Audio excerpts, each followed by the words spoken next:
What's happening, y'all? Welcome to day 20 something of the daily series about how I'm building an HR management and systems process system for bars, restaurants, and hospitality outlets. My name is Jason Littrell. I'm a hospitality management consultant based here in New York City, and today I'm headed to this kind of strange event, and I'm going to make a whole video about it because I have an idea of something that I really want to do, and it revolves around storytelling, especially around the independent bars and restaurants. The 80% of bars and restaurants that are going to go out of business, statistically, that are going to fail. And so I feel like I should spend more time in there. I should kind of spend more time learning and understanding what the problems are. And then this will inform the products that I build for systems and operations that I can just install into bars and restaurants, and help the ones that really need the help. The ones that are funded and corporate and publicly traded and stuff like that, they do not need my help. They're fine. They have a small army of people that are solving these kind of problems, probably inefficiently, but it doesn't matter because they have the metrics worked out down to the penny. On a national scale, they have national deals for purchasing, and they have a massive economy of scale, and they do marketing, and they can do all the stuff that independent bars and restaurants can't do. Now, what they can't do, what the clients that I want to help can't do is they can't scale to that point. And so there's three tiers of bars and restaurants. There's the corporate yum brands, which is like Pizza Hut, KFC, McDonald's, etc. And then there's the restaurants that are sit down restaurants that are national brands like Chili's, Applebee's. And then there's basically everybody else. And so that includes smaller restaurant groups, which have a little bit more stability. But the vast majority of bars and restaurants are at risk of going out of business at all times, pretty much at all times. A very small fraction, it was just barely in the double digits of independent bars and restaurants that actually posted profitability. And those profits were in the single digits. So it's not a very good business. It really isn't. And it's not that it can't be. It's that it's just a very, very difficult business, and it's almost like the government kind of preys on them for as a tax base.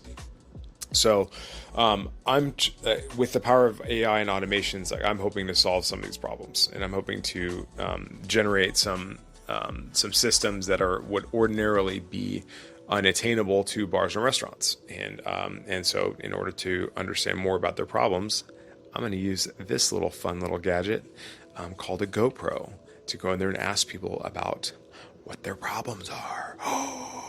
And I don't want to sound like an asshole, but I kind of know what the problems are. And that's why I'm deploying my army of robots to go and get them. But oftentimes what happens is people don't know what their own problems are. And so for instance, people think bars and restaurants are food businesses where you sell food, but that's not true. They're actually HR businesses. They are. If you own a bar or restaurant, you are in the people business. You are not in the food business. You're in the people business. Food is a product. Food is the product that the business does, that the business makes. Drinks are a product of what the business makes, but generally speaking, you're in the people business. So if you're not actively training, recruiting, and finding the right people in your business, you are likely to go out of business. If you are working 18-hour days yourself, you're probably going to go out of business.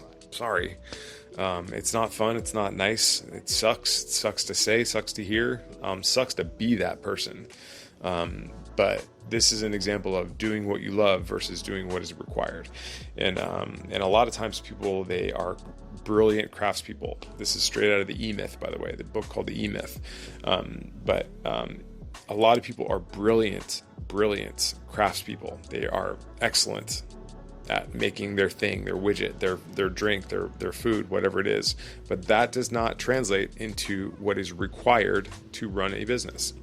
And oftentimes people get that confused. And so I was a great craftsman, for instance. That did not translate into my bar. And so I ran my bar into the ground. It was a drag. It sucked. There was a lot of explaining to do. I ended up getting sued. I was sued. It was a spurious bullshit lawsuit, but and I prevailed, of course. But that didn't mean it didn't cost me. So I'll tell you that story later. But yeah, just because I was good at making drinks did not mean that I was good at running bars. And this is what causes a lot of confusion. So if you have only A players working in your bar or restaurant, only people that are motivated, that understand what your bar or restaurant is for, who you serve, how you do it, how you do the things you do, why you do the things that you do, and if everybody isn't indoctrinated into that understanding and rowing in the same direction, like if everybody understands that, you don't have to manage them because they know what to do already. Because they're working in service of that why, of that mission. And if that's not constantly being reinforced, regardless of the size of your organization, then you are at a very high risk of failure, because people are going to quit because they're frustrated, because they're not making enough money, blah, blah, blah, blah, blah. But if they know what they're doing, then they attract the right people with their marketing or with their social media or whatever. And that brings in the customers that also align with that mission, with those values. And that just doesn't happen. It just doesn't happen. Like most people, they worry about, they're like, oh fuck, well, I'm supposed to be putting something on Instagram every day. Okay, cool. All right, cool. Let's get something on Instagram every day. But that doesn't necessarily help you. Aside from the mathematics, there's mathematical problems with that. Like for instance, Instagram has a 4% engagement rate organically.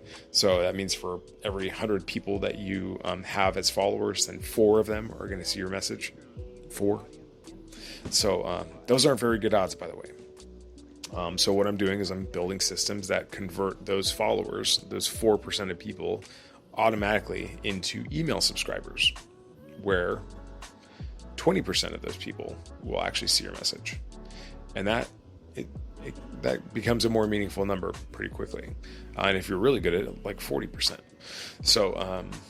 So yeah, that's the kind of stuff I work on. It's just like solving the real problems, like not these bullshit vanity metrics of like how many followers do I have, or like how good is this picture of my food. It doesn't really matter. It really doesn't matter. You are in the HR business. Your business is to train and develop staff in a way that increases that your investment in them, in your time and energy and money in training them, will give you outsized dividends in return on investment, because they're great at sales, because they know your product, because they care enough to show up on time. They show up early because they're the right people to work your business, and they connect with the other right people who want to spend money in your business. So, sorry, you're an HR business. You're not a restaurant. Okay. But if you see me showing up to your place with this thing, then I'm going to ask you some questions, and I would love for you to say hi and talk to me. We'll see how this works out. This is going to be hard for me because a lot of people are just going to slam the door in my face. But I love the idea, and I love toys, and I love telling stories. So we'll see how this works out. All right, see you soon. Bye.